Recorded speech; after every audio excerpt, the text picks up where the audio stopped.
In today's video, I'm going to cover why AI will sometimes just make things up. My name is Kenneth Chiba, and I've worked with over 35 businesses across 15 different industries, and learning and understanding these little quirks that AI has been super important to me so I don't mess things up, and I'm going to do my best to teach you the same thing. So here's something that catches a lot of people off guard when they first start using AI. Sometimes you'll ask it a question, and it'll give you an answer that is completely made up. Some examples are fake facts, a book that doesn't exist, a quote that was never said, things like that. And the crazy part is, it reads it with total confidence, so you're almost tempted to believe it. In the AI world, this is called a hallucination. Now, here's why it happens, and it actually goes back to the first topic I covered in the first video. Remember, AI is just a text prediction machine. It doesn't actually know each of these facts that it's giving you. All it's doing is looking at your question and asking itself, based on what I've been trained on, what is the most likely word that's going to come next? For example, it doesn't know that the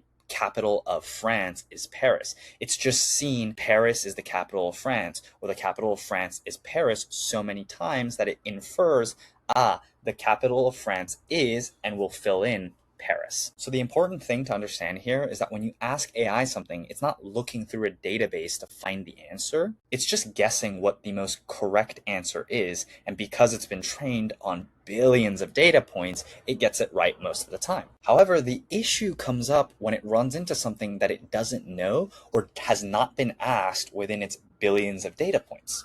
It usually won't stop and tell you, hey, I don't know this one. Most of the models, even the newest ones, will glaze right over it and just tell you what it thinks is the correct answer. And that's the hallucination that we need to look out for whenever we are getting something back from AI. Now, there is one more thing that we need to watch out for when it comes to hallucinations. These AI tools are made by companies whose incentives are to make the best models, but it's not so much just because they want to make the best models, it's because they know that making the best models will attract the most users. But another thing that they do to attract the most users is they try to make the AI as friendly and agreeable as possible, because they know that when an AI is agreeable, people are more likely to keep talking to it, which means that they're more likely to keep using it, which means that they're more likely to stay a user. The reason this is important is because when you say something that is wrong, or when you say something that may be flawed, a lot of the times it won't push back at all.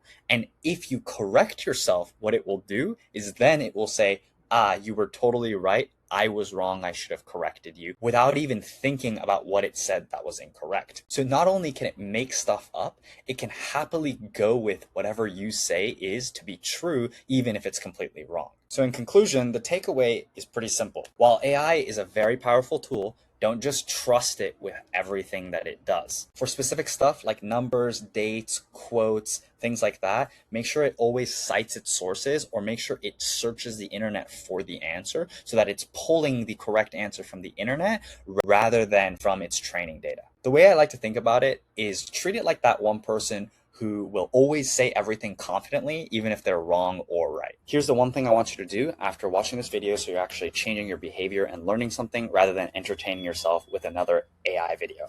The next time you ask AI something, ask it to cite its sources and actually click the link that it gives you to double check the information. You should honestly make that a habit because of two main reasons. Number one, by asking it for a source, you're actually forcing it to refer to a real source of information.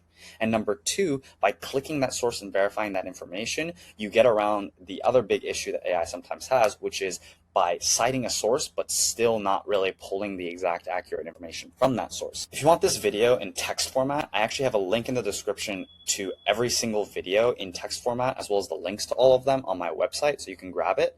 Hopefully this helps, and I'll see you in the next one.